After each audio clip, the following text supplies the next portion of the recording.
ਸਮਾਂ ਚੱਲ ਰਿਹਾ ਆ। ਉਸ ਦੇ ਬਾਰੇ ਜਾਣਕਾਰੀ ਲੈਣ ਦੇ ਲਈ ਹੋਰ ਜਾਣਕਾਰੀ ਲਈ ਕਾਲ 408 272 2500। ਨਾਲ ਹੀ Krishan Dhanota Yuba City, Tara Singh Marahal Clovis, Gurpal Singh Sandhu Antelope, Baljinder Singh Nijjar Woodland, Sucha Singh Shri Machhiwara Sahib, Harminder Singh Samra Sacramento, GN tire and lube ਵਾਲੇ ਜਿਨ੍ਹਾਂ ਦੇ ਕੋਲੋਂ ਤੁਸੀਂ truck wash, oil change, air brake ਦਾ ਕੰਮ ਕਰਵਾ ਸਕਦੇ ਹੋ। ਨਵੇਂ ਪੁਰਾਣੇ ਟਾਇਰ ਵਾਜਿਬ ਕੀਮਤਾਂ 'ਤੇ ਖਰੀਦ ਸਕਦੇ ਹੋ। ਹੋਰ ਜਾਣਕਾਰੀ ਲਈ ਕਾਲ ਨਿੰਮਾ ਸਹੋਤਾ 209 277 0113 ਦੇ ਉੱਤੇ। ਨਾਲ ਹੀ West Coast truck driving school Fresno ਵਾਲੇ ਜਿਹੜੇ ਕਿ ਤੁਹਾਨੂੰ ਟਰੱਕ ਦਾ ਲਾਇਸੈਂਸ ਵਧੀਆ ਸਿਖਲਾਈ ਦੇ ਕੇ ਘੱਟ ਸਮੇਂ ਦੇ ਵਿੱਚ ਲੈਣ 'ਚ ਸਹਾਇਤਾ ਕਰਦੇ ਨੇ। ਕਾਲ ਅਜੀਤ ਅਟਵਾਲ 559 374 45 41 ਦੇ ਉੱਤੇ। ਇਹਨਾਂ ਸਾਰਿਆਂ ਦਾ ਬਹੁਤ ਬਹੁਤ ਧੰਨਵਾਦ। ਜੇਕਰ ਤੁਸੀਂ ਜਾਂ ਕੋਈ ਹੋਰ ਕਾਰੋਬਾਰ ਇਸ ਪ੍ਰੋਗਰਾਮ ਨੂੰ ਸਪਾਂਸਰ ਕਰਨਾ ਚਾਹੁੰਦੇ ਹੋ, ਸੰਪਰਕ ਕਰ ਸਕਦੇ ਹੋ ਨੰਬਰ 408 722 7698 ਦੇ ਉੱਤੇ। ਅਤੇ ਮਿੰਟੂ ਜੀ, ਗੱਲਬਾਤ ਦਾ ਸਿਲਸਿਲਾ ਆਪਾਂ ਸ਼ੁਰੂ ਕਰਦੇ ਹਾਂ। ਕਹਿੰਦੇ ਲਾਂਘਾ ਖੁੱਲ੍ਹਣ ਤੋਂ ਪਹਿਲਾਂ ਪਾਕਿਸਤਾਨ ਨੇ ਸਿੱਖਾਂ ਨੂੰ ਦਿੱਤਾ ਇੱਕ ਹੋਰ ਵੱਡਾ ਤੋਹਫਾ। ਜੀ ਬਿਲਕੁਲ, ਇਹ ਬਹੁਤ ਵੱਡਾ ਤੋਹਫਾ ਦਿੱਤਾ ਕਿਉਂਕਿ ਇਹਨਾਂ ਨੇ ਜਿਹੜੇ ਸਮਾਗਮ ਸ਼ੁਰੂ ਹੋਣ ਜਾ ਰਹੇ ਆ, ਕਿਉਂਕਿ ਨਵੰਬਰ ਚੜ੍ਹਨ ਵਾਲਾ ਹੁਣ, ਤਾਂ ਨਵੰਬਰ ਚੜ੍ਹਦੇ ਸਾਰ ਹੀ ਉਹ ਸਮਾਗਮਾਂ ਦਾ ਸਿਲਸਿਲਾ ਸ਼ੁਰੂ ਹੋ ਜਾਣਾ ਜਿਹੜਾ ਕਿ ਆਪਾਂ ਉਡੀਕ ਰਹੇ ਸੀਗੇ। ਤਾਂ ਹੁਣ ਇਹਨਾਂ ਨੇ ਕੀ ਕੀਤਾ ਕਿ ਉਹ ਸਿਲਸਿਲਾ ਤੁਰਨ ਤੋਂ ਪਹਿਲਾਂ, ਚੱਲਣ ਤੋਂ ਪਹਿਲਾਂ ਗੁਰੂ ਨਾਨਕ ਜੀ ਦੀ ਯਾਦ ਦੇ ਵਿੱਚ ਯੂਨੀਵਰਸਿਟੀ ਉਸਾਰਨ ਦਾ ਐਲਾਨ ਕੀਤਾ, ਜਿਹਦੀ ਲਾਗਤ ਜਿਹੜੀ ਆ ਉਹ 500 ਕਰੋੜ ਰੁਪਈਆ ਆਉਣੀ ਆ। ਸੋ ਇਹ ਇਹਨਾਂ ਨੇ ਨੀਂਹ ਪੱਥਰ ਰੱਖ ਦਿੱਤਾ। ਇਹ ਕਹਿੰਦੇ ਆ ਕਿ ਜਿੱਦਾਂ ਮੁਸਲਮਾਨਾਂ ਲਈ ਮੱਕਾ ਮਦੀਨਾ ਹੈ, ਉੱਦਾਂ ਕਰਤਾਰਪੁਰ ਸਾਹਿਬ ਜਿਹੜਾ ਹੈ ਉਹ ਤੇ ਨਨਕਾਣਾ ਸਾਹਿਬ ਜਿਹੜੇ ਆ ਉਹ ਇਹਨਾਂ ਲਈ ਮੱਕਾ ਮਦੀਨਾ ਨੇ। ਤੇ ਦੂਜੀ ਗੱਲ ਜਿਹੜੀ ਉਹਨਾਂ ਨੇ ਇੱਕ ਕਹੀ ਆ, ਬੜੀ ਵੱਡੀ ਗੱਲ ਕਹੀ ਆ, ਇਮਰਾਨ ਖਾਨ ਨੇ ਆਖਿਆ, ਉਹਨੇ ਆਖਿਆ ਕਿ ਦੇਖੋ ਸਾਡੇ ਰਿਸ਼ਤੇ ਦੋਨਾਂ ਮੁਲਕਾਂ ਦੇ ਜਿਹੋ ਜਿਹੇ ਮਰਜ਼ੀ ਹੋ ਜਾਣ, ਭਾਵੇਂ ਆ ਕਿ ਜਿੰਨੇ ਮਰਜ਼ੀ ਤਲਖੀ ਪੂਰਨ ਹੋਣ, ਪਰ ਸਿੱਖਾਂ ਨੂੰ ਅਸੀਂ ਇੱਥੋਂ ਆਉਣ ਤੇ ਨਹੀਂ ਰੋਕਾਂਗੇ। ਇਹ ਇੱਕ ਵੱਡੀ ਗੱਲ ਕਹੀ ਹੈ ਇਮਰਾਨ ਖਾਨ ਨੇ ਕਿ ਰਿਸ਼ਤੇ ਕੁਛ ਵੀ ਹੋਣ, ਰਿਸ਼ਤਿਆਂ ਦੀ ਇਬਾਰਤ ਜਿਸ ਤਰ੍ਹਾਂ ਦੀ ਮਰਜ਼ੀ ਲਿਖੀ ਜਾਵੇ, ਪਰ ਜੋ ਸਿੱਖਾਂ ਦੀ ਆਮਦ ਹੋਊਗੀ ਪਾਕਿਸਤਾਨ ਦੇ ਵਿੱਚ ਉਹਨਾਂ ਨੂੰ ਕਦੇ ਵੀ ਨਹੀਂ ਰੋਕਿਆ ਜਾਊਗਾ। ਤਾਂ ਇਹ ਇੱਕ ਵੱਡਾ ਐਲਾਨ ਹੈ, ਕਿਉਂਕਿ ਆਪਾਂ ਦੇਖਦੇ ਹਾਂ ਵੈਸੇ ਤੇ ਰਿਸ਼ਤਿਆਂ ਲਈ ਵੀ ਦੁਆ ਕਰਨੀ ਚਾਹੀਦੀ ਹੈ ਕਿ ਚਲੋ ਰਿਸ਼ਤੇ ਵੀ ਸੁਧਰ ਜਾਣ, ਦੋਨਾਂ ਮੁਲਕਾਂ ਦੇ ਤਜ਼ਾਰਤ ਵੀ ਚੱਲੇ, ਦੋਨਾਂ ਮੁਲਕਾਂ ਦੀ ਵਧੀਆ ਢੰਗ ਨਾਲ ਸਿਆਸਤ ਵੀ ਚੱਲੇ। ਪਰ ਇਹ ਗੱਲ ਕਹਿਣ ਦੇ ਨਹੀਂ, ਉਹ ਕਿਤੇ ਨਾ ਕਿਤੇ ਉਹਨਾਂ ਅਟਕਲਾਂ ਤੇ ਉਹਨਾਂ ਕਿਆਸਿਆਂ ਤੇ ਵਿਰਾਮ ਲਾਉਂਦਾ ਜਿਨ੍ਹਾਂ ਦੇ ਵਿੱਚ ਇਹ ਸਮਝਿਆ ਜਾਂਦਾ ਕਿ ਹੋ ਸਕਦਾ ਆਉਣ ਵਾਲੇ ਦਿਨਾਂ ਦੇ ਵਿੱਚ ਜਦੋਂ ਕਿਤੇ ਰਿਸ਼ਤੇ ਜ਼ਿਆਦਾ ਵਿਗੜਨ ਤੇ ਇੱਕ ਕਰਤਾਰਪੁਰ ਸਾਹਿਬ ਦਾ ਜਿਹੜਾ ਲਾਂਘਾ ਉਹ ਵੀ ਇੱਕ ਦਫਾ ਜਾਂ ਇੱਕ ਮਰਤਬਾ ਰੋਕ ਦਿੱਤਾ ਜਾਵੇ। ਪਰ ਉਹਨਾਂ ਨੇ ਸਾਫ਼ ਕਰ ਦਿੱਤਾ ਕਿ ਅਸੀਂ ਨਹੀਂ ਰੋਕਾਂਗੇ। ਖੈਰ ਦੂਜੀ ਚੀਜ਼ ਦੇਖੋ, ਉਹ ਜੋ ਕਰ ਰਹੇ ਇੱਧਰ ਕੀ ਹੋ ਰਿਹਾ, ਇੱਧਰ ਇਹਨਾਂ ਦਾ ਸਟੇਜਾਂ ਵਾਲਾ ਝਗੜਾ ਨਹੀਂ ਨਿਬੜਿਆ। ਅੱਜ ਵੀ ਸੁਖਜਿੰਦਰ ਸਿੰਘ ਰੰਧਾਵਾ ਕਿਉਂਕਿ ਪ੍ਰਪੋਜ਼ਲ ਦਿੱਤਾ ਸੀ ਇਹਨਾਂ ਨੇ, ਪਹਿਲਾਂ ਬੜੀ ਕੂਟਨੀਤੀ ਜੀ ਵਰਤੀ ਕਿ ਇਹਨਾਂ ਨੂੰ ਲੈਟਰ ਦੇ ਦਿੱਤਾ ਕਿ ਆਹ ਬੰਦੇ ਜਿਹੜੇ ਆਉਣੇ ਆ ਜੀ ਤੇ ਇਹ ਸਾਡੀ ਸਟੇਜ ਤੇ ਆ ਜਾਣ, ਤੇ ਬਾਅਦ ਦੇ ਵਿੱਚ ਆਖਿਆ ਕਿ ਜੋ ਵੀ ਫੈਸਲਾ ਕਰਨਗੇ ਅਕਾਲ ਤਖਤ ਦੇ ਜਥੇਦਾਰ ਉਹ ਸਾਨੂੰ ਪ੍ਰਵਾਨ ਹੋਊਗਾ। ਉਹਨਾਂ ਨੇ ਵੀ ਅੱਗੋਂ ਕੂਟਨੀਤਿਕ ਹੱਲ ਕੱਢ ਦਿੱਤਾ ਕਿ ਮੇਨ ਸਟੇਜ ਤੇ ਐਸਜੀਪੀਸੀ ਦੀ ਹੋਊਗੀ, ਪਰ ਦੂਸਰੇ ਦੀ ਸਟੇਜ ਜਿਹੜੀ ਉਹ ਆਪਣੀ ਲਾ ਸਕਦੇ ਆ। ਫਿਰ ਇਹਨਾਂ ਨੇ ਕੱਲ ਕਿਹਾ ਸੀਗਾ ਕੈਪਟਨ ਅਮਰਿੰਦਰ ਸਿੰਘ ਹੋਰਾਂ ਨੇ ਕਿ ਦੇਖੋ ਜੀ ਏਦਾਂ ਕਰਦੇ ਆ ਕਿ 11 ਤੇ 12 ਨਵੰਬਰ ਵਾਲੇ ਜਿਹੜੇ ਸਮਾਗਮ ਆ ਉਹਦੇ ਵਿੱਚ ਕੀ ਆ ਕਿ ਇੱਕ ਦਿਨ ਤੁਸੀਂ ਮਨਾਓ, ਇੱਕ ਦਿਨ ਅਸੀਂ, ਮਤਲਬ ਕਿ ਸਟੇਜ ਜਿਹੜੀ ਉਹ ਸ਼ੇਅਰ ਹੋ ਜਾਵੇ। ਤਾਂ ਇਹਨਾਂ ਨੇ ਇਨਕਾਰ ਕਰ ਦਿੱਤਾ। ਅੱਜ ਸੁਖਜਿੰਦਰ ਸਿੰਘ ਰੰਧਾਵਾ ਨੇ ਕਿਹਾ, ਉਹ ਕਹਿੰਦੇ ਆ ਕਿ ਦੇਖੋ ਜੀ ਅਸੀਂ ਦੁੱਗਣੀ ਸਟੇਜ ਵੱਡੀ ਲਾਵਾਂਗੇ ਇਹਨਾਂ ਤੋਂ। ਤਾਂ ਇਹ ਆਪਣੇ ਆਪ ਦੇ ਵਿੱਚ ਬਹੁਤ, ਮੈਂ ਕਹੂੰ, ਨਮੋਸ਼ੀਜਨਕ ਆ ਜੋ ਵੀ ਐਪੀਸੋਡ ਚੱਲਦਾ ਪਿਆ ਕਿ ਉਹ ਤੇ ਦੇਖੋ ਕਿਸ ਤਰ੍ਹਾਂ ਕੰਮ ਆਪਣੇ ਨੇਪਰੇ ਚਾੜੀ ਜਾਂਦੇ ਤੇ ਇਹ ਕਿਸ ਤਰ੍ਹਾਂ ਇੱਕ ਦੂਜੇ ਦੀਆਂ ਟੰਗਾਂ ਖਿੱਚੀ ਜਾਂਦੇ। ਔਰ ਦੂਜੀ ਗੱਲ ਯੂਨੀਵਰਸਿਟੀ ਦੀ ਦੇਖੋ, ਅਸੀਂ ਜਦੋਂ ਵੀ ਇਹੋ ਜਿਹੀ ਕੋਈ ਗੱਲ ਕਰੀਏ ਤੇ ਅੱਗੋਂ 36 ਬੰਦੇ ਪੈ ਜਾਂਦੇ ਕਿ ਤੁਹਾਨੂੰ ਪਤਾ, ਤੁਹਾਨੂੰ ਅਲਫਬੇ ਨਹੀਂ ਪਤਾ ਧਰਮ ਦਾ, ਤੁਸੀਂ ਕੀ ਜਾਣਾ ਦੇਣਾ। ਕਿ ਦੇਖੋ ਗੁਰੂ ਨਾਨਕ ਜੀ ਨੂੰ ਜੇ ਸੱਚੀ ਸ਼ਰਧਾ ਭੇਟ ਕਰਨੀ ਹੋਵੇ, ਅਕਾਦਤ ਭੇਟ ਕਰਨੀ ਹੋਵੇ, ਤਾਂ ਮੇਰੇ ਖਿਆਲ ਦੇ ਨਾਲ ਸ਼ਬਦ ਤੋਂ ਵੱਡਾ ਪ੍ਰਸਾਰ ਉਹਨਾਂ ਦੀ ਯਾਦ ਦੇ ਵਿੱਚ ਕੋਈ ਮੇਰੇ ਖਿਆਲ ਦੇ ਨਾਲ ਇਸ ਤੋਂ ਵੱਡਾ ਸ਼ਰਧਾ ਜਾਂ ਨਮਨ ਨਹੀਂ ਹੋਏਗਾ। ਤਾਂ ਇਹਨਾਂ ਨੇ ਇਹੋ ਜਿਹਾ ਇੱਕ ਵੀ ਕੰਮ ਕੀਤਾ ਤੇ ਦੱਸੋ ਤੁਸੀਂ। 550ਵਾਂ ਸਮਾਗਮ ਮਨਾ ਰਹੇ ਆ, ਬਹੁਤ ਵੱਡੇ ਪੱਧਰ ਤੇ, ਬਹੁਤ ਖਰਚ ਕਰਦੇ ਆ। ਤਾਂ ਸਾਡੇ ਵੀ ਇੱਧਰ ਜਦੋਂ ਪਹਿਲੀ ਦਫਾ ਇਹਨਾਂ ਨੇ ਮੇਰੇ ਖਿਆਲ ਦੇ ਨਾਲ 1969 ਚ ਮਨਾਇਆ, ਉਦੋਂ ਕਾਫੀ ਵੱਡੇ ਪੱਧਰ ਤੇ ਦੱਸਦੇ ਆ ਕਿ ਇੰਸਟੀਚਿਊਟ ਖੋਲੇ ਗਏ ਸੀਗੇ, ਗੁਰੂ ਨਾਨਕ ਯੂਨੀਵਰਸਿਟੀ ਵੀ ਉਹਨਾਂ ਦੇ ਵਿੱਚ ਵੇਖਿਆ। ਤਾਂ ਕਹਿਣ ਦਾ ਭਾਵ ਇਹ ਆ ਕਿ ਇਸ ਟਾਈਮ ਜਦੋਂ ਕਿ ਅੱਜ ਜ਼ਰੂਰਤ ਆ ਕਿ ਬਹੁਤ ਕੁਆਲਿਟੀ ਦੀ ਐਜੂਕੇਸ਼ਨ ਜਿਹੜੀ ਆ ਕਿਸੇ ਕੌਮ ਕੋਲ ਕਿਸੇ ਸਮਾਜ ਕੋਲ ਹੋਣੀ ਲਾਜ਼ਮੀ ਆ, ਤਾਂ ਉੱਥੇ ਅਸੀਂ ਕਿੱਥੇ ਖਲੋਤੇ ਆ, ਇਹ ਕਿੱਥੇ ਖਲੋਤੇ ਆ, ਉਹ ਦੇਖਣਾ ਚਾਹੀਦਾ, ਸੋਚਣਾ ਚਾਹੀਦਾ। ਉਹ ਜਿਹੜੀ ਉਹਨਾਂ ਨੇ ਯੂਨੀਵਰਸਿਟੀ ਸ਼ੁਰੂ ਕੀਤੀ ਆ, ਤਾਂ ਉਹ ਮੇਰੇ ਖਿਆਲ ਦੇ ਨਾਲ ਆਪਣੇ ਆਪ ਦੇ ਵਿੱਚ ਇਹਨਾਂ ਲੋਕਾਂ ਦੇ ਸਵਾਲ ਜ਼ਰੂਰ ਹੈ ਜੋ ਇਸ ਸਮੇਂ ਸੰਚਾਲਨ ਕਰਦੇ ਆ ਕਿ ਹਾਂ ਭਾਈ ਤੁਸੀਂ ਇਹੋ ਜਿਹਾ ਕੁਛ ਕੀਤਾ, ਆਪਣੇ ਆਲੇ ਦੁਆਲੇ ਝਾਕੋ। ਜੀ ਜੀ ਜੀ। ਅਗਲੀ ਮਿੰਟ ਜੀ ਗੱਲ ਕਰਦੇ, ਕਹਿੰਦੇ ਧਾਰਾ 370 ਹਟਾਉਣ ਤੋਂ ਬਾਅਦ ਜੰਮੂ ਕਸ਼ਮੀਰ ਜਾ ਰਿਹਾ ਹੈ ਯੂਰਪੀਅਨ ਯੂਨੀਅਨ ਸੰਸਦ ਦੇ ਵਿੱਚ ਲੈ ਕੇ ਵਫਦ। ਹਾਂਜੀ ਦੇਖੋ, ਇਹ ਤੁਹਾਨੂੰ ਪਤਾ ਹੀ ਆ ਕਿ ਡਿਸਕਸ਼ਨ ਕੀਤੀ ਹੈ ਥੋੜੇ ਦਿਨ ਪਹਿਲਾਂ ਅਮਰੀਕਾ ਦੇ ਵਿੱਚ ਹਾਲਾਤ ਨੂੰ ਲੈ ਕੇ, ਤਾਂ ਉਸ ਤੋਂ ਬਾਅਦ ਰੌਲਾ ਵੀ ਪਿਆ। ਜਿਹੜੇ ਉੱਥੇ ਸਫੀਰ ਹੈ ਇੰਡੀਆ ਦੇ, ਉਹਨਾਂ ਨੇ ਵੀ ਰੌਲਾ ਪਾਇਆ ਕਿ ਗਲਤ ਹੋਇਆ ਕੰਮ। ਮੇਰੇ ਖਿਆਲ ਦੇ ਨਾਲ ਕੁਛ ਜਥੇਬੰਦੀਆਂ ਨੇ ਵੀ ਰੌਲਾ ਪਾਇਆ ਕਿ ਸਾਨੂੰ ਬੋਲਣ ਦਾ ਮੌਕਾ ਨਹੀਂ ਦਿੱਤਾ ਗਿਆ। ਤਾਂ ਉਸ ਤੋਂ ਬਾਅਦ ਫਿਰ ਅਚਾਨਕ ਇਹ ਆਇਆ ਕਿ ਕੁਛ ਇਸ ਤਰ੍ਹਾਂ ਯੂਰਪੀਅਨ ਯੂਨੀਅਨ ਦੇ ਸੰਸਦ ਹੈ ਜਿਹੜੇ ਉਹ ਆ ਰਹੇ ਇੱਧਰ ਆਉਣਗੇ, ਉਹਨਾਂ ਨੇ ਇੱਛਾ ਜ਼ਾਹਰ ਕੀਤੀ ਆ, ਇਹਨਾਂ ਨੇ ਪ੍ਰਵਾਨ ਕਰ ਲਿਆ ਕਿ ਆਓ ਭਾਈ ਆ ਜਾਓ। ਤਾਂ ਹੁਣ ਹੋਇਆ ਕੀ ਆ ਕਿ ਕਸ਼ਮੀਰ ਦੇ ਵਿੱਚ ਦੌਰਾ ਕਰਨ ਲਈ ਇਹ ਵਫਦ ਹੈ ਜਿਹੜਾ 28 ਸੰਸਦਾਂ ਦਾ, ਉਹ ਆ ਚੁੱਕਾ।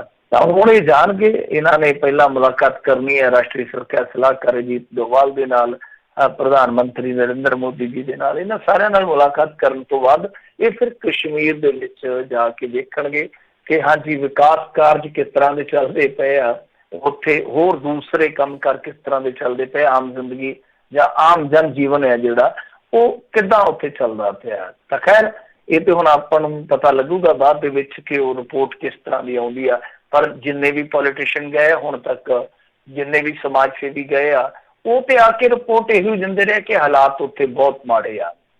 ਹੁਣ ਇਹ ਇੱਕ ਕੌਮਾਂਤਰੀ ਵਫਦ ਆ ਰਿਹਾ ਕਸ਼ਮੀਰ ਦੇ ਜਾਇਜ਼ੇ ਵਾਸਤੇ, ਤਾਂ ਮੇਰੇ ਖਿਆਲ ਦੇ ਨਾਲ ਬਹੁਤ ਮਹੱਤਵਪੂਰਨ ਰਹੇਗਾ ਵੇਖਣਾ ਕਿ ਇਹਨਾਂ ਦੀ ਰਿਪੋਰਟ ਕੀ ਹੁੰਦੀ ਆ। ਤੇ ਦੂਜੀ ਚੀਜ਼ ਇੱਕ ਹੋਰ ਵੀ ਆ ਕਿ ਇਹਨਾਂ ਦਾ ਜਿਹੜਾ ਸੁਬਰਾਮਨੀਅਮ ਸਵਾਮੀ ਆ, ਉਹ ਰੌਲਾ ਪਾਉਣ ਡਿਆ। ਉਹ ਕਹਿੰਦਾ ਕਿ ਇਹਨਾਂ ਨੇ ਬਹੁਤ ਗਲਤ ਕੀਤਾ, ਮਤਲਬ ਕਿ ਇਹ ਸਾਡੀ ਜਿਹੜੀ ਰਾਸ਼ਟਰੀ ਨੀਤੀ ਆ ਉਹਦੇ ਵਾਸਤੇ ਠੀਕ ਨਹੀਂ ਹੈ ਕਿ ਇਹਨਾਂ ਨੇ ਇਹ ਸਮਝੌਤਾ ਕਰ ਲਿਆ ਕਿ ਹਾਂਜੀ ਆ ਜਾਓ। ਤਾਂ ਇਹ ਯਾਤਰਾ ਜਿਹੜੀ ਰੱਦ ਕਰ ਦੇਣੀ ਚਾਹੀਦੀ ਆ। ਪਰ ਹੁਣ ਉਹ ਆਏ ਆ ਤਾਂ ਦੇਖਣਾ ਪਊਗਾ ਕਿ ਕਿਸ ਤਰ੍ਹਾਂ ਦੀ ਰਿਪੋਰਟ ਪੇਸ਼ ਕਰਦੇ ਆ।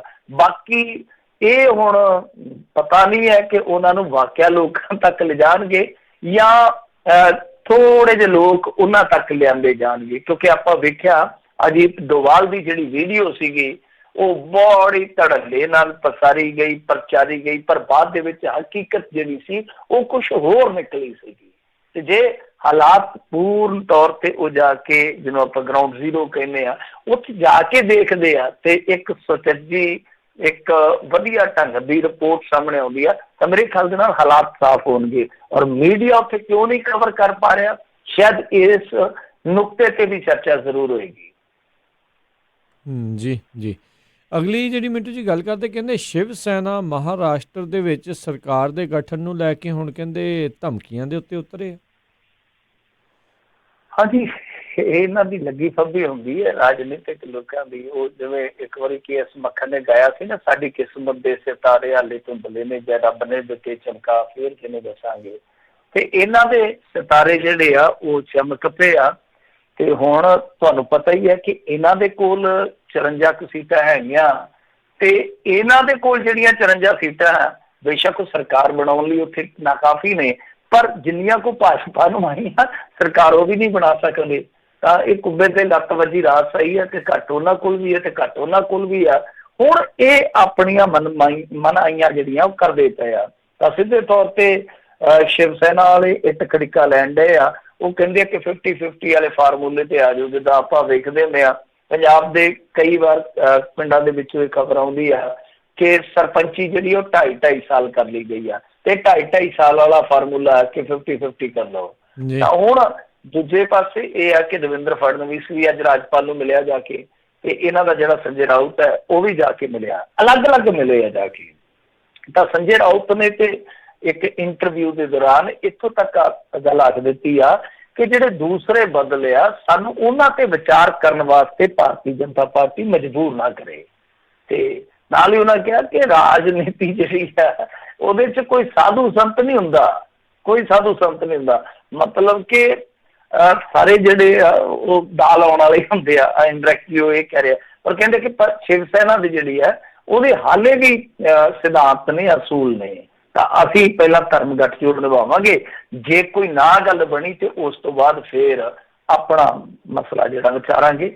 ਹਾਂ, ਦੱਸਦੇ ਆ ਕਿ ਉਹਨਾਂ ਨੇ ਜੋ ਇੱਕ ਸੁਨੇਹਾ ਦਿੱਤਾ ਜਾਂ ਸੰਦੇਸ਼ ਦਿੱਤਾ ਭਾਰਤੀ ਜਨਤਾ ਪਾਰਟੀ ਨੂੰ, ਇਹ ਇਹੀ ਹੋਈ ਆ ਕਿ ਜੇ ਤੇ ਭਾਈ ਤੁਸੀਂ ਸਾਨੂੰ ਚੰਗੀ ਤਰ੍ਹਾਂ ਦੇ ਦਿਓਗੇ ਮੌਕਾ ਤਾਂ ਠੀਕ ਆ, ਨਹੀਂ ਤੇ NCP, ਕਾਂਗਰਸ, ਇਹਨਾਂ ਦੇ ਨਾਲ ਵੀ ਅਸੀਂ ਜਾ ਸਕਦੇ ਹਾਂ। ਕਿਉਂਕਿ ਕਾਂਗਰਸ ਨੇ ਸਿੱਧੇ ਤੌਰ ਤੇ ਆਖਿਆ ਹੋਇਆ ਸ਼ਿਵ ਸੈਨਾ ਨੂੰ ਕਿ ਭਾਈ ਤੁਸੀਂ ਆ ਜਾਓ, ਤੁਸੀਂ ਆ ਜਾਓ ਤੇ ਆਪਾਂ ਗੱਲਬਾਤ ਜਿਹੜੀ ਆ ਉਹ ਅੱਗੇ ਤੋਰ ਸਕਦੇ ਹਾਂ। ਤਾਂ ਬੜੀ ਉੱਥੇ ਰੌਚਕ ਜੀ ਬਣੀ ਪਈ ਆ ਸਥਿਤੀ। ਇਹ ਅੱਜ ਮਿਲ ਕੇ ਆਏ ਆ, ਦੋਵੇਂ ਅੱਡੋ ਅੱਡ ਗਏ ਰਾਜਪਾਲ ਨੂੰ ਮਿਲਣ ਵਾਸਤੇ। ਭਾਜਪਾ ਇਸ ਮਾਮਲੇ ਦੇ ਵਿੱਚ ਬਿਲਕੁਲ ਚੁੱਪੀ ਧਾਰ ਕੇ ਬੈਠੀ ਆ, ਜਦ ਕਿ ਸ਼ਿਵ ਸੈਨਾ ਆਲੇ ਖੁੱਲ ਕੇ ਆ ਗਏ ਮੈਦਾਨ 'ਚ ਕਿ 50-50 ਵਾਲਾ ਫਾਰਮੂਲਾ ਸਾਨੂੰ ਲਿਖਤੀ 'ਚ ਦਿਓ। ਨਹੀਂ ਮਤਲਬ ਕਿ ਯਕੀਨ ਵੀ ਨਹੀਂ ਕਰਨਾ ਅਸੀਂ ਤੁਹਾਡੇ ਤੇ। ਇੱਕ ਹੁੰਦੀ ਹੈ ਨਾ ਕਿ ਜ਼ੁਬਾਨ ਦੀ ਗੱਲ ਹੈ, ਜ਼ੁਬਾਨ ਦੇ ਸੌਦੇ ਹੁੰਦੇ ਆ। ਉਹ ਕਹਿੰਦੇ ਕਿ ਨਹੀਂ, ਅਸੀਂ ਸਿੱਧੇ ਤੌਰ ਤੇ ਲਿਖ ਕੇ ਲੈਣਾ ਕਿ 2.5 ਸਾਲ ਹੀ ਕਰਾਂਗੇ, ਤੇ ਨਹੀਂ ਤੇ ਦੂਸਰੇ ਬਦਲ ਜਿਹੜੇ ਆ ਫਿਰ ਸਾਨੂੰ ਉਹ ਅਜ਼ਮਾਉਣ 'ਚ ਤੁਸੀਂ ਮਜਬੂਰ ਨਾ ਕਰੋ। ਜੀ ਜੀ ਬਿਲਕੁਲ। ਅਗਲੀ ਜਿਹੜੀ ਗੱਲ ਕਰਦੇ, ਕਹਿੰਦੇ ਹਰਿਆਣੇ ਦੇ ਨਤੀਜੇ ਤੇ ਸੰਘ ਨੇ ਭਾਜਪਾ ਨੂੰ ਜਿਤਾਇਆ ਤੇ ਉਧਰ ਕਹਿੰਦੇ ਅਜੇ ਚੌਟਾਲਾ ਸਹੁੰ ਚੁੱਕ ਸਮਾਗਮ ਦੇ ਵਿੱਚ ਸ਼ਾਮਲ ਹੋਇਆ। ਦੇਖੋ ਉਹਦੇ ਲਈ ਤਾਂ ਮੇਰੇ ਖਿਆਲ ਦੇ ਨਾਲ ਦੀਵਾਲੀ ਬਣ ਗਈ ਹੈ ਜੇ ਚੌਟਾਲਾ ਲਈ। ਤਾਂ ਉਵੇਂ ਉੱਥੇ ਬੈਠੇ ਸਨ ਪਿਓ ਪੁੱਤ ਜੇਲ੍ਹ ਦੇ ਵਿੱਚ, ਮੁੰਡਾ ਉੱਠਿਆ, ਮੁੰਡੇ ਨੇ ਵੇਖ ਲਓ ਧੋਣੇ ਧੋ ਦਿੱਤੇ ਆ, ਐਵੇਂ ਦਰਬਦਰ ਹੋਏ ਫਿਰਦੇ ਸੀ ਸੱਤਾ ਵਾਸਤੇ। ਉਹ 11 ਮਹੀਨੇ ਆਇਆ, 11 ਮਹੀਨਿਆਂ ਦੇ ਵਿੱਚ ਹੀ ਉਹਨੇ ਸਾਰੀਆਂ ਬਾਜ਼ੀਆਂ ਪਲਟਾ ਕੇ ਰੱਖ ਦਿੱਤੀਆਂ। ਡਿਪਟੀ CM ਦੀ ਕੁਰਸੀ ਜਿਹੜੀ ਆ ਉਹ ਚੌਟਾਲੇ ਪਿੰਡ ਫੇਰ ਲਿਆਂਦੀ ਆ। ਤੇ ਖੈਰ ਹੁਣ ਜੇਲ੍ਹ ਦੀ ਬੈਰਕ ਜਿਹੜੀ ਆ ਮੇਰੇ ਖਿਆਲ ਦੇ ਨਾਲ ਤੇ ਪੱਕੇ ਤੌਰ ਤੇ ਖੁੱਲ ਜਾਣੀ ਆ, ਜਿਸ ਤਰ੍ਹਾਂ ਦੇ ਹਾਲਾਤ ਬਣ ਗਏ ਆ। ਤੇ ਚਲੋ ਮੌਜ ਬਣ ਗਈ ਆ, ਉਹ ਆਇਆ। ਵੈਸੇ ਇੱਕ ਚੀਜ਼ ਵੇਖੋ, ਚਲੋ ਆਪਾਂ ਸੰਘ ਨੇ ਜੋ ਕਿਹਾ ਉਹਦੇ ਤੇ ਬਾਅਦ 'ਚ ਗੱਲ ਕਰ ਲੈਂਦੇ ਆ ਕਿ ਵੇਖੋ ਇਹਨਾਂ ਦੀਆਂ ਗੱਲਾਂ ਬਾਤਾਂ। ਨਰਿੰਦਰ ਮੋਦੀ ਕੁਝ ਸਮਾਂ ਪਹਿਲਾਂ ਆਇਆ ਸੀ ਇੱਥੇ ਰੈਲੀ ਕਰਨ, ਪ੍ਰਧਾਨ ਮੰਤਰੀ।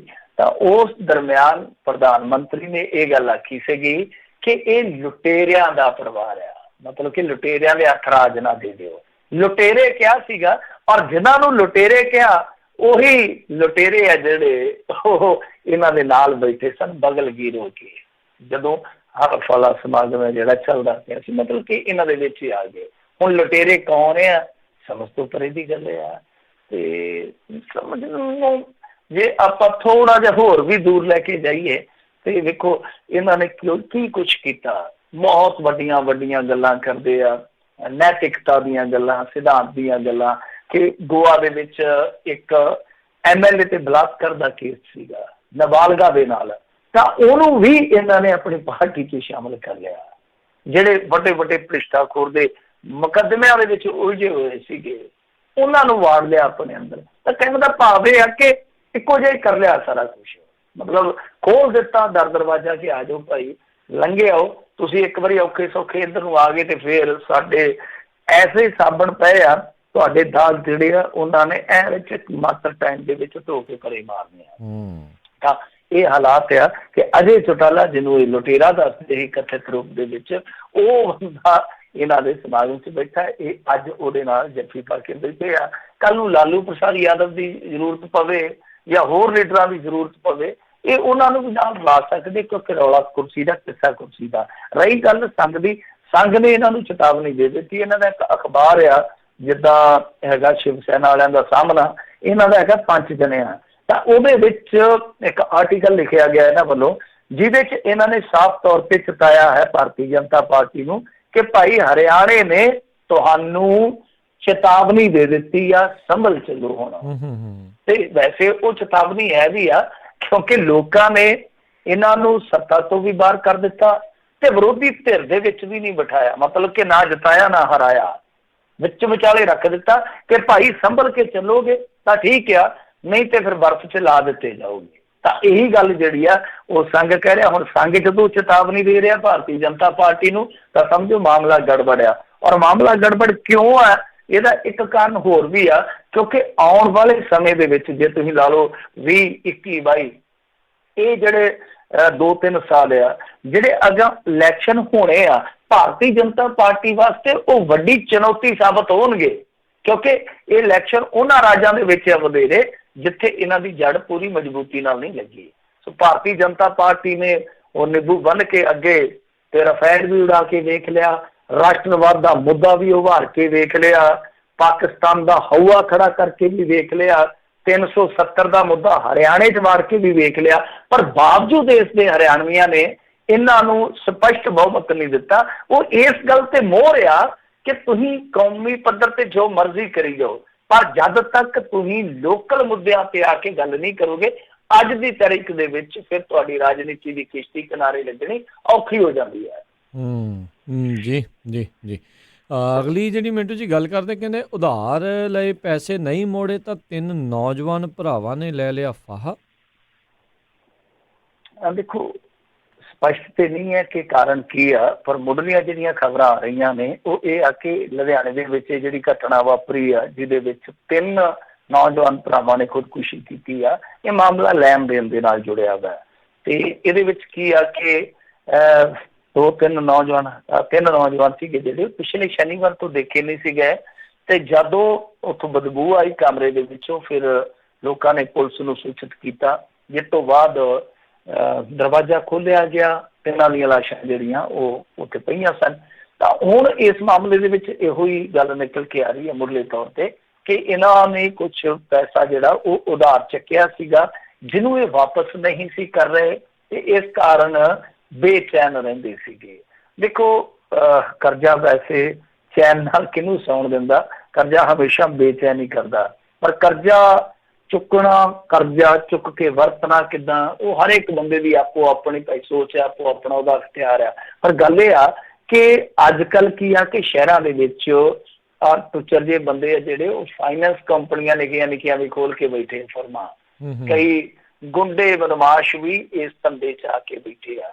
ਤਾਂ ਇਹ ਵੇਖਣ ਦੀ ਜ਼ਰੂਰਤ ਆ ਕਿ ਜੇ ਲੈਣ ਦੇਣ ਦਾ ਮਸਲਾ ਕਿ ਕੀ ਕੋਈ ਪ੍ਰਾਈਵੇਟ ਫਾਈਨੈਂਸਰ, ਨਿੱਜੀ ਫਾਈਨੈਂਸਰ ਜਿਨ੍ਹਾਂ ਦੀ ਵਿਆਜ 20-30% ਵੀ ਚਲੇ ਜਾਂਦੀ ਹੈ ਕਈ ਦਫਾ, ਕੋਈ ਇਹੋ ਜਿਹਾ ਬੰਦਾ ਤੇ ਨਹੀਂ ਸੀਗਾ, ਕਿਉਂਕਿ ਇਹ ਬਹੁਤ ਜ਼ਲੀਲ ਕਰਦੇ ਆ, ਘਰਾਂ 'ਚ ਆ ਕੇ ਦਾਬੇ ਵੀ ਮਾਰੇ ਜਾਂਦੇ ਆ, ਕਈ ਵਾਰ ਸਮਾਨ ਵੀ ਚੁੱਕ ਲਿਆ ਜਾਂਦਾ। ਤਾਂ ਕਈ ਵਾਰ ਬੰਦਾ ਜਦੋਂ ਇਹ ਸਮਝਦਾ ਕਿ ਇਹਦੇ ਨਾਲੋਂ ਤੇ ਹੁਣ ਮਰੇ ਹੀ ਕਾਰ ਆ, ਫਿਰ ਉਦੋਂ ਬਾਅਦ ਤੁਹਾਨੂੰ ਪਤਾ ਇਹੋ ਜਿਹੀਆਂ ਚੀਜ਼ਾਂ ਜਿਹੜੀਆਂ ਉਹ ਵਾਪਰ ਕੇ ਸਾਡੇ ਸਾਹਮਣੇ ਆਉਂਦੀਆਂ। ਤਾਂ ਇਹ ਵੇਖਣਾ ਚਾਹੀਦਾ, ਇਸ ਥਿਊਰੀ 'ਤੇ ਕੰਮ ਕਰਨਾ ਚਾਹੀਦਾ ਕਿ ਜੇ ਪੈਸੇ ਲਏ ਸਨ, ਪੈਸੇ ਲੈਣ ਵਾਲਾ ਉਹਨਾਂ ਨੂੰ ਕੋਈ ਇਹੋ ਜਿਹਾ ਦਬਾਅ ਤੇ ਨਹੀਂ ਬਣਾ ਰਿਹਾ ਸੀਗਾ ਜਿਹਦੇ ਕਰਕੇ ਉਹ ਮਜਬੂਰ ਹੈ ਇਸ ਕਦਮ ਨੂੰ ਚੁੱਕਣ ਵਾਸਤੇ। ਜੀ ਜੀ ਅਗਲੀ ਜਿਹੜੀ ਗੱਲ ਕਰਦੇ, ਕਹਿੰਦੇ ਦਿੱਲੀ ਦੇ ਇੱਕ ਸਕੂਲ ਵਿੱਚ ਸਿੱਖ ਬੱਚਿਆਂ ਨੂੰ ਹਿੰਦੂ ਰਵਾਇਤਾਂ ਨਾਲ ਜੋੜਨ ਦਾ ਜਿਹੜਾ ਸ਼੍ਰੋਮਣੀ ਕਮੇਟੀ ਵੱਲੋਂ ਸਖਤ ਨੋਟਿਸ। ਦੇਖੋ ਇਹਨਾਂ ਨੇ ਨੋਟਿਸ ਲਿਆ ਇਸ ਗੱਲ ਦਾ ਕਿਉਂਕਿ ਕੋਈ ਜੈਕੌਰ ਸਕੂਲ ਆ, ਮਾਤਾ ਜੈਕੌਰ ਸਕੂਲ ਆ ਦਿੱਲੀ ਦੇ ਵਿੱਚ ਅਸ਼ੋਕ ਵਿਹਾਰ ਇਲਾਕੇ ਦੇ ਅੰਦਰ, ਤੇ ਉੱਥੇ ਦੱਸਦੇ ਆ ਕਿ ਸਿੱਖ ਬੱਚਿਆਂ ਪਾਸੋਂ ਹਿੰਦੂ ਰਵਾਇਤਾਂ ਅਨੁਸਾਰ ਆਰਤੀ ਕਰਵਾਈ ਗਈ ਆ। ਇਹਦੀ ਇੱਕ ਵੀਡੀਓ ਸਾਹਮਣੇ ਆ ਗਈ, ਉਹਦੇ ਵਿੱਚ ਸਾਫ਼ ਨਜ਼ਰ ਆਉਂਦਾ ਕਿ ਸਿੱਖ ਬੱਚਿਆਂ ਦੇ ਹੱਥਾਂ ਦੇ ਵਿੱਚ ਥਾਲੀਆਂ ਫੜ ਕੇ ਉਹਨਾਂ ਨੂੰ ਹਿੰਦੂ ਰਵਾਇਤਾਂ ਦੇ ਮੁਤਾਬਕ ਆਰਤੀ ਨਾਲ ਜੋੜਿਆ ਜਾ ਰਿਹਾ ਸੀਗਾ। ਤਾਂ ਹੁਣ ਇਹਦੇ ਤੇ ਸਖਤ ਪ੍ਰਤੀਕਰਮ ਦਿੱਤਾ ਸ਼੍ਰੋਮਣੀ ਕਮੇਟੀ ਦੇ ਜਿਹੜੇ ਮੁੱਖ ਸਕੱਤਰ ਹੈ ਡਾਕਟਰ ਰੂਪ ਸਿੰਘ ਜੀ। ਉਹਨਾਂ ਨੇ ਕਿਹਾ ਕਿ ਹਰ ਧਰਮ ਦੇ ਆਪੋ ਆਪਣੇ ਬੁਨਿਆਦੀ ਅਸੂਲ ਹੁੰਦੇ ਆ, ਸਿੱਖ ਧਰਮ ਦੀਆਂ ਰਵਾਇਤਾਂ ਮਰਿਆਦਾ ਤੇ ਰਹਿਣੀ ਬਹਿਣੀ ਜਿਹੜੀ ਆ ਨਿਰਾਲੀ ਹੈ, ਇਸ ਨੂੰ ਰਲਗੱਡ ਕਰਨ ਦਾ ਯਤਨ ਕਰਨਾ ਨਾ ਬਰਦਾਸ਼ਤਯੋਗ ਹੈ। ਸੋ ਇਹ ਸਭ ਕੁਛ ਜਿਹੜਾ ਆ ਉਹ ਹੁਣ SGPC ਨੇ ਕਿਹਾ। ਤਾਂ ਮੇਰੇ ਖਿਆਲ ਦੇ ਨਾਲ ਇਹ ਚੀਜ਼ਾਂ ਚੱਲ ਰਹੀਆਂ ਨੇ, ਇਹਦੇ 'ਚ ਕੋਈ ਸ਼ੱਕ ਨਹੀਂ, ਕੋਈ ਦੋ ਰਾਏ ਨਹੀਂ ਹੈ, ਸੁਚੇਤ ਰਹਿਣ ਦੀ ਜ਼ਰੂਰਤ ਆ। ਪਰ ਪੰਜਾਬ ਦੇ ਵਿੱਚ ਵੀ ਤੇ ਇਸ ਤਰ੍ਹਾਂ ਵਾਪਰਦਾ, ਕਿੰਨੇ ਸਕੂਲ ਆ ਕਈ ਵਾਰ ਕੜਾ ਪਾਉਣ ਤੇ ਪਾਬੰਦੀ ਲਾ ਦਿੰਦੇ ਆ, ਪੱਗ ਬੰਨਣ ਤੇ ਕਈ ਵਾਰ ਪਾਬੰਦੀ ਲਾ ਦਿੰਦੇ ਆ, ਕਈ ਵਾਰ ਪੰਜਾਬੀ ਬੋਲਣ ਤੇ ਪਾਬੰਦੀ ਲਾ ਦਿੰਦੇ ਆ।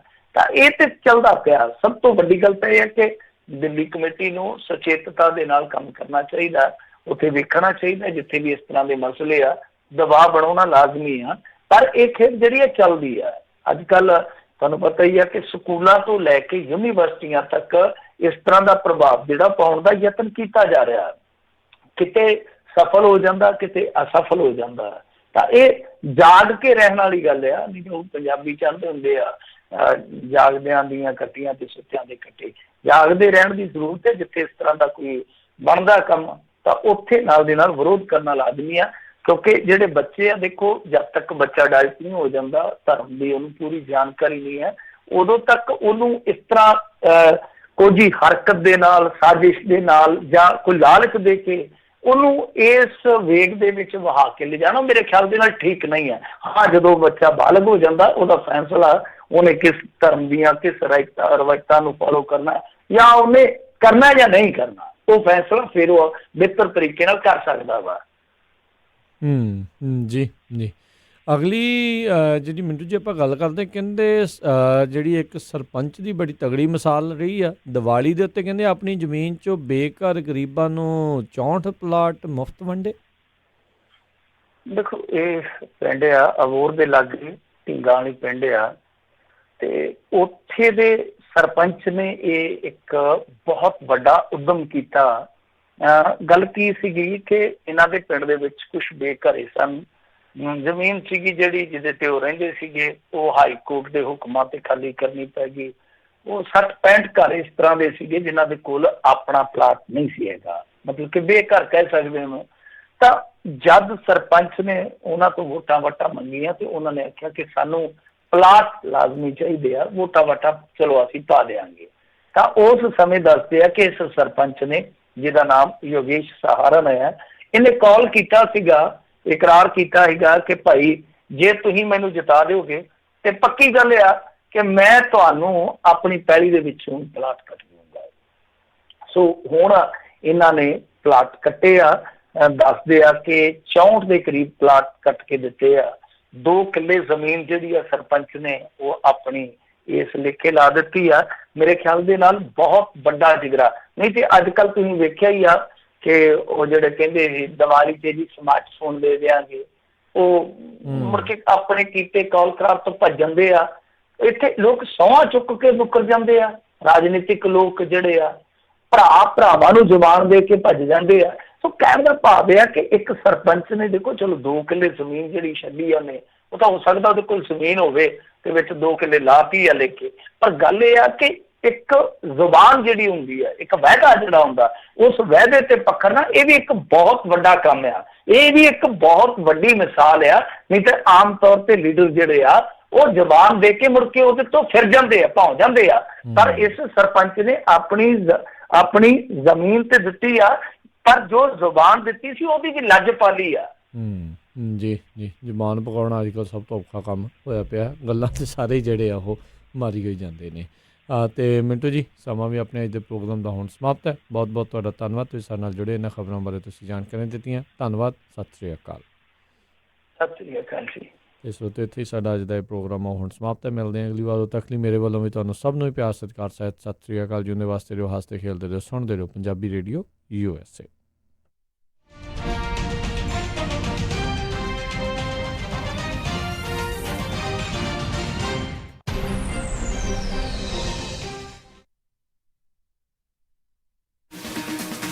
ਸਤਿ ਸ਼੍ਰੀ ਅਕਾਲ, ਮੇਰਾ ਨਾਂ ਆ ਆਬੇ। ਮੈਂ ਵੀ ਸੁਣਦਾ ਤੇ ਤੁਸੀਂ ਵੀ ਸੁਣੋ ਪੰਜਾਬੀ ਰੇਡੀਓ USA।